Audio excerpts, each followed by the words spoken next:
Hello and welcome to CTN. To learn more about the show, please visit ciotalknetwork.com. And today's topic is leadership in the digital era, visionaries or executors. So, what am I talking about here? It's essentially the digital age that we're all living, and we are supposed to be, as leaders, have a rather an interesting blend or a unique blend of us being visionaries and we are thinkers, but at the same time, they want impeccable executors, if you will, who are taking care of anything and seeing it down to reality. So you create great strategies, you do great thinking, and then you also see to reality. That's like, while it's a stretch, but frankly, many good leaders have done that. So now let's talk about the situation that we are right now. We have a lot of emerging technologies coming up, and we are trying to make sense of them, we're trying to integrate them, we're trying to see if they can create value. Yeah, but at the same time we also have a responsibility towards the organization's core mission and vision, which needs to remain intact and not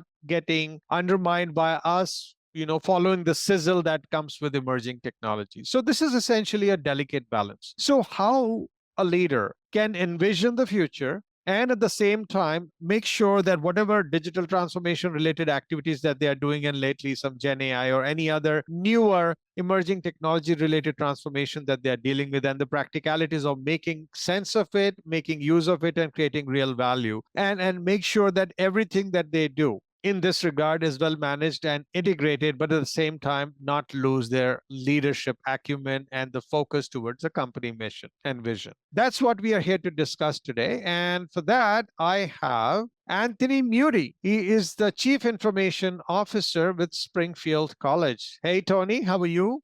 I'm doing well. Thank you for having me. It's such an honor to be on the podcast. Thank you so much again. So, we are talking about this interesting balance, and it's not a newer challenge. I mean, even when we had emerging technologies, it has been emerging for like many decades now. And we've always been asked to make sure that we are always visionary and you're able to also take care of any new technology that comes your way. You make sense of it, see if it's a good fit, then get it implemented, optimize it, and make sure any investments that are done are of great value. So is this a newer muscle we are talking, especially in this new age where disruption in technology and fundamental shift, something we have never seen before, which is like AI related disruption? Is this requiring you to flex a different muscle or a new muscle, or this is business as usual? So I think AI is sort of the new buzz thing, right? That's out there right now that we're all dealing with, especially in higher ed. The more you read about it, you'll see that generative AI is definitely causing both grief and optimism, right? Because it's going to change the way we need to teach and how we use it in this industry. But I think that overall, technology has continued to change. It's been rapidly accelerating for a century. And so if you're in a technology field, you need to learn to embrace change. And so in that sense, it's not anything new. It's just the new challenge that you have to overcome.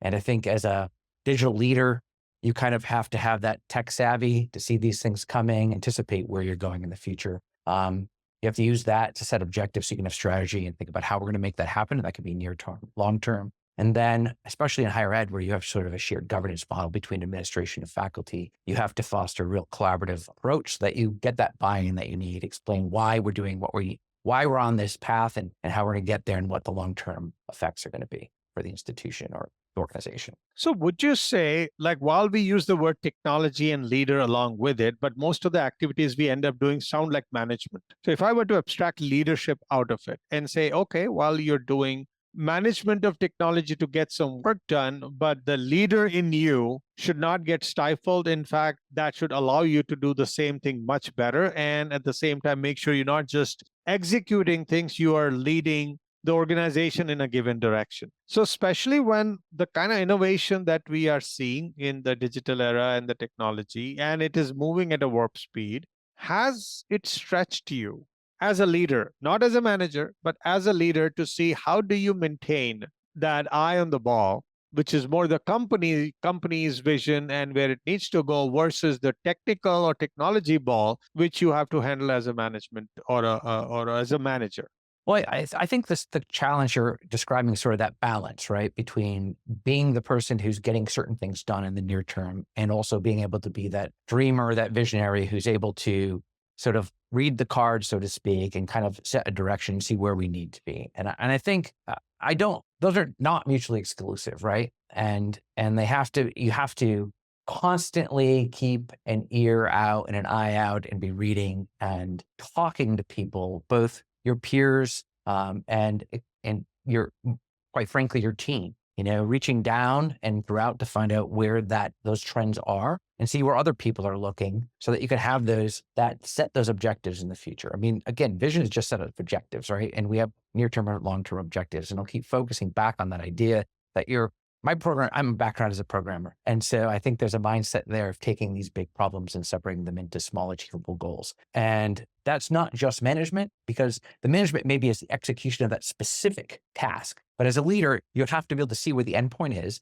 And then you have to be able to influence the organization. Because again, that's generally what a CIO does, right? I don't write code anymore. I influence the organization. I have ideas. I work with my team. I work with other individuals across the institution, and we work together to sort of see where we're going to go and drive us there, and try to do that in the way that has the least amount of friction on our way there, right? That's part of it. It's sort of smoothing the path. And I do think that is a continuous job, a job that requires continuous education. It involves, at an organizational level, really pushing an innovative mindset and making sure everyone realizes that change is inevitable. And we have to be able to adapt to those new circumstances. We have to learn and we have to evolve. And again, continuously preaching, I don't want to say preaching that, but modeling that and showing people that's how we're going to succeed in the future. Has this, given that most of us have a long career in technology, one way or the other,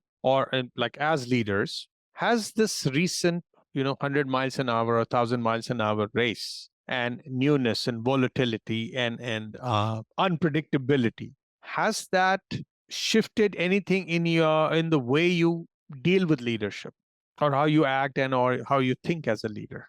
Well, again, I always rest on that collaboration aspect, right? So we have to be collaborative regardless of how fast things are moving forward. Because if you try to impose change on folks, it always backfires, in my opinion, or in my experience.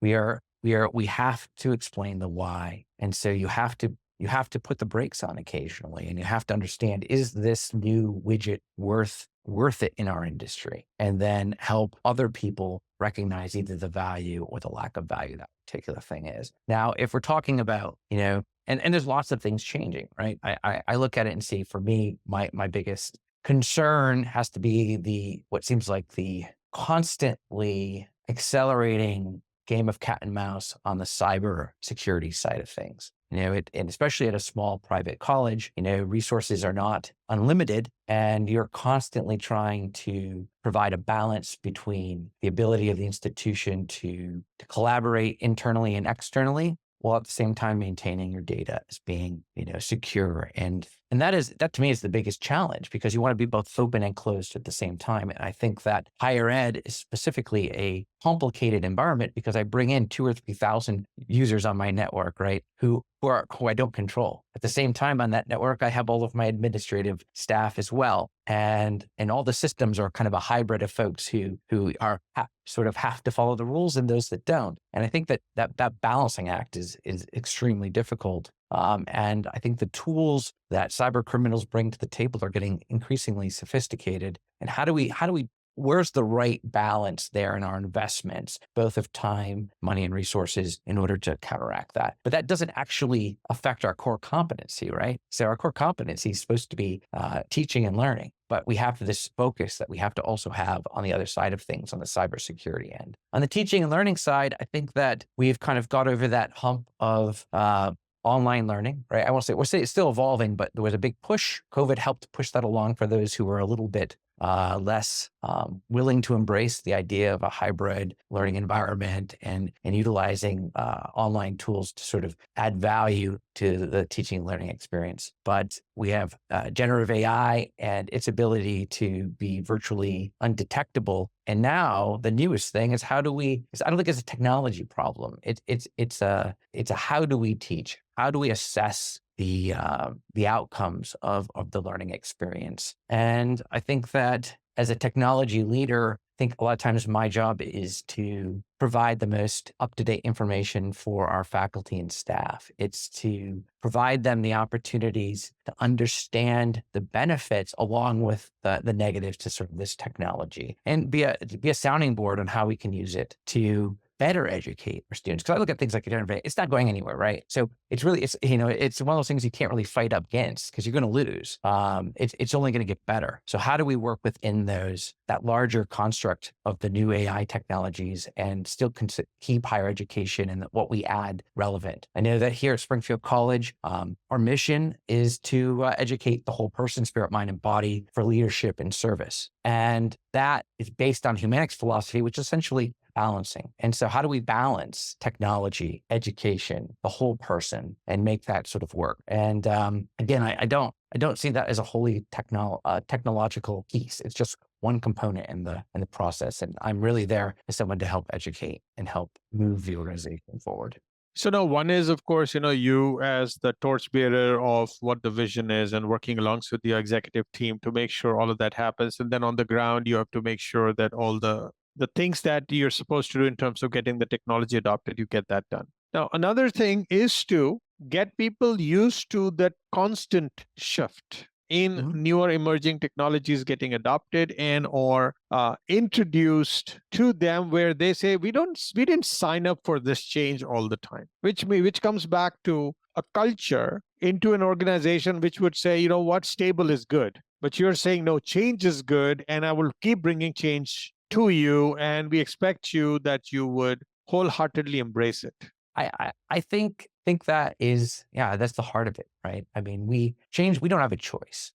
I keep saying, I think I said it earlier, change is inevitable, and we're going to have to embrace that change. I think that gone are the days of sitting and doing the same thing the same way over and over again. Because if we continue to do that, there's not going to be an innovation. There's not going to be any shift towards a better version of what tomorrow can bring. So we have to continually be willing to evolve. But at the same time, we have to understand that people can only change so much and so quickly. And so it's always going to be a balancing act between, bringing in a new system. How long do you sit on that new system before you go on to the next new system? And I think that's partially just reading the room, so to speak. And you do have to sort of occasionally go. I just had a conversation recently where I said, we may have to put the brakes on something, because I think that we've done too much too quickly in some areas, and we need a little bit of room to catch up. And there's a few folks in the room who breathe a sigh of relief, and there's other ones who go, no, I see, we're so close to getting to whatever that next place is. But I think that if you push too hard, you risk burnout. You risk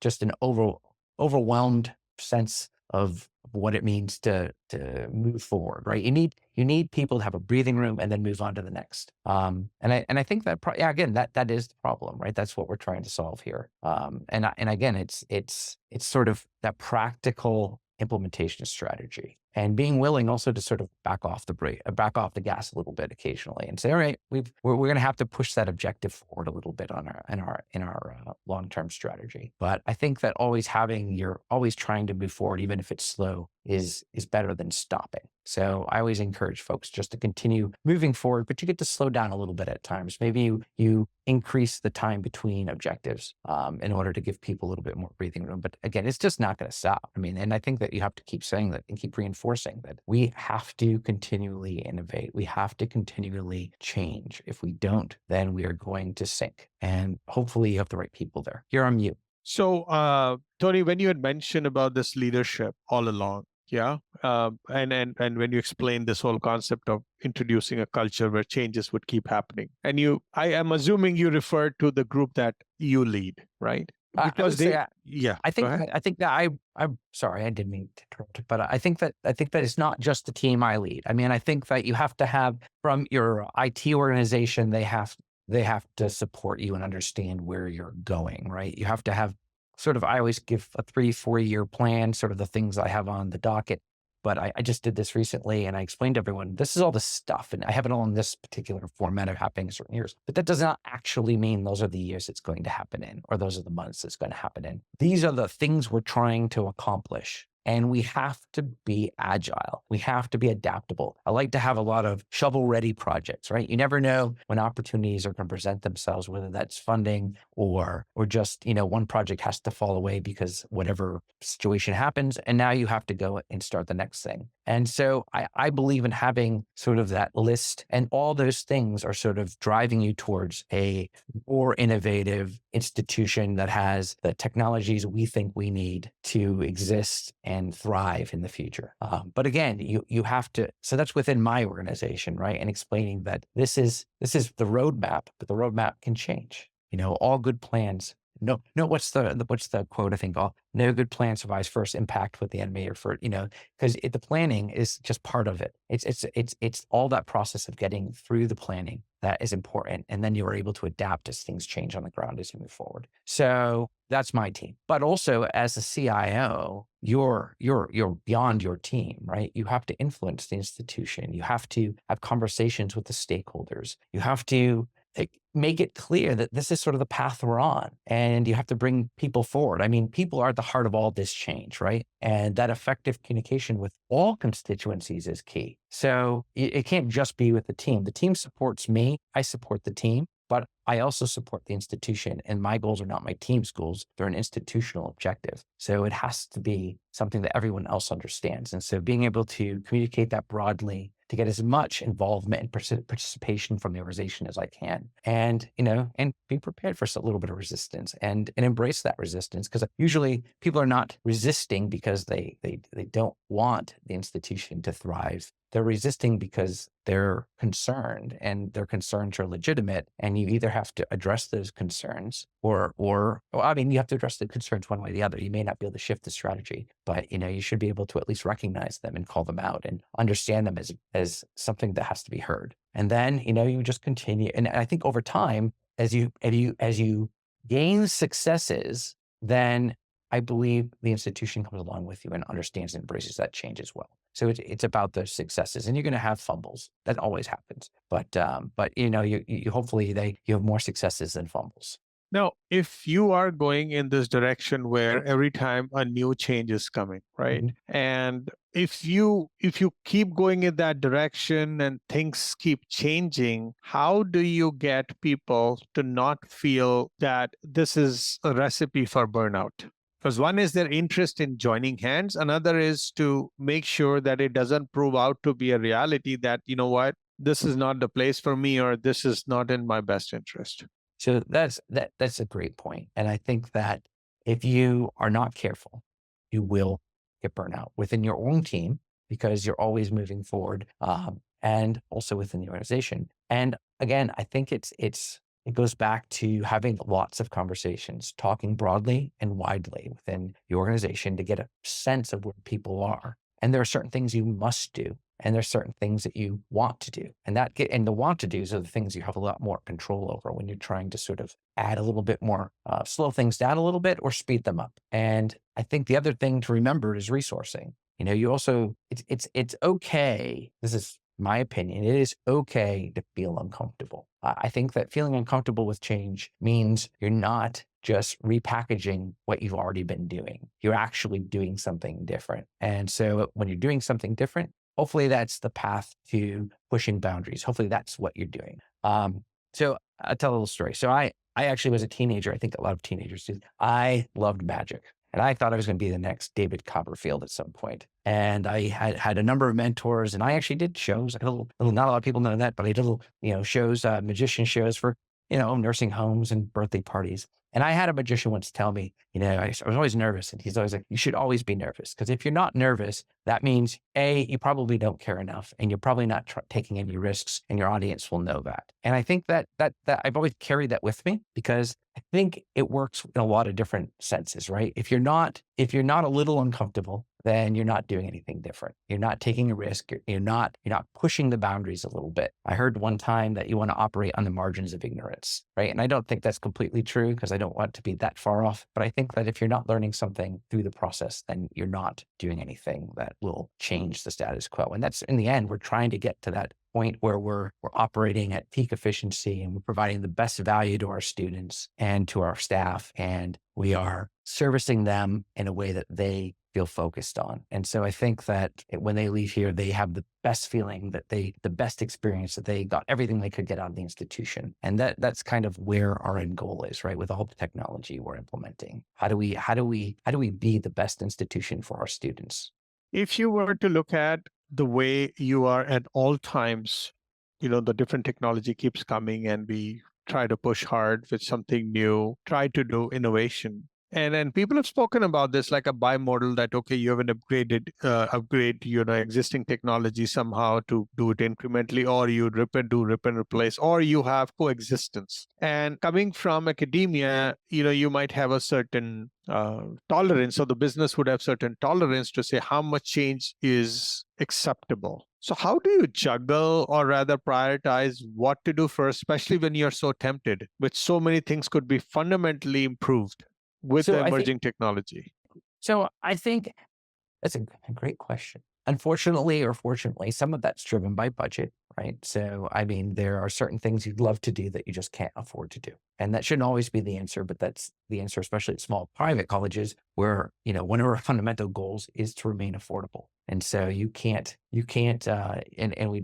we're tuition driven. So there are certain things you just can't do or can't do as quickly as you'd like to do because the expense is too great too quickly. But I think that we look for opportunities that can give us the greatest impact for the dollar spent, and perhaps opportunities to decrease costs for students. I'll give you an example. So right now we are exploring, and this is nothing terribly new, but it's new for us, the idea of moving to an all access textbook model. So primarily that would be a shift to digital textbooks, probably 75%, and paper for the rest. And the idea there is that over 4 years, all of our cost modeling shows that by going all access, this gives our students a lower cost for their materials. It allows faculty a confidence that the students have the materials when they need the materials before being in class. So it should lead to better learning outcomes in the end. And students have the option to always opt out. So if they don't want to be part of that all access, they can opt out and go figure out a different way to get the textbooks. It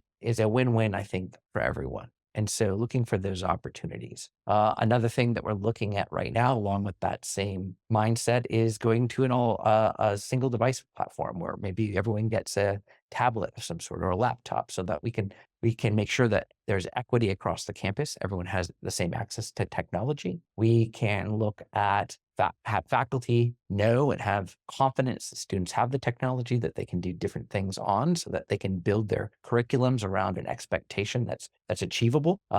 And it also allows the students to use things like financial aid to help make sure that they have those tools they need. And if you go with a e-textbook model, then that also gives them a device to consume those textbooks on. And so looking at strategies where we're moving forward and we're also providing these values for everyone, that's a great way to sort of be able to prioritize things. Lastly, I'll add, we're looking at a not super new, but we currently print we print off IDs, and we're looking at mobile credentialing because that adds huge value to the students. You don't have to sit in line waiting to get your ID. You don't, send us the picture. You get it sent to your phone. Almost everyone has a smartphone. You can have a physical ID if you need one, but most people, I can send that credential electronically to you. And now you have access to your residence halls. You can pay for go get your meal at the dining hall. You can print prints, do whatever. And again, you don't have to stand in line. You don't have to schedule a meeting. We can set with somebody to take a photo or print out an ID. We can do that all electronically. And it saves time for me because I don't have to have a staff member who sits at a desk for 15, 20 hours a week waiting for people to show up so they can print off IDs, because the vast majority are digital. So we're looking at that as a near-term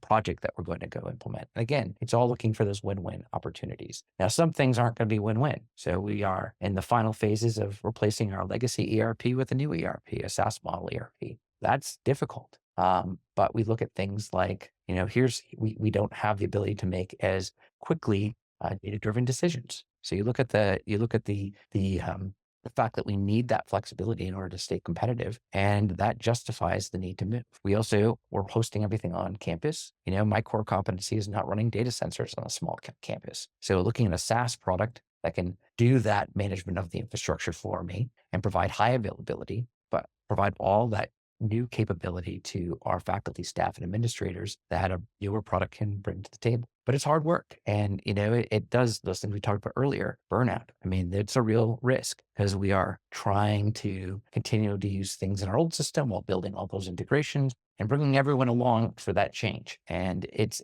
about communicating. I think that it's listening to what folks have to say and trying to find approaches that can help them move from where they were to where they're going to be. And those are all going to be, in many cases, custom for the individual you're talking about, or for the office you're talking about, or for that smaller portion of the organization. But again, it's just a focus on the benefits and rewards and acknowledge some of the shortfalls and work through them. One last question. So, you have, as I said, paid your dues and got your bruises in terms of what works, what doesn't work, and you learned those lessons. But then at the same time, every time something new happens, you could do it because you built the muscle, you've understood the organization. But at some point, you also want to build a system, a methodology, a framework, or maybe adopt some that are available so that this learning that you've had and your ability to adapt as a leader, or as you're getting a group to adapt or organization to adapt, can this be not templatized, but can this have a method to the madness versus dependent on a few, strong leaders like yourself? So anyone besides you or after you within that organization can continue to embrace newer technology with confidence, exude leadership that is required, take care of the vision, all that, we all aspire for, but not be dependent on an individual. Well, I think so.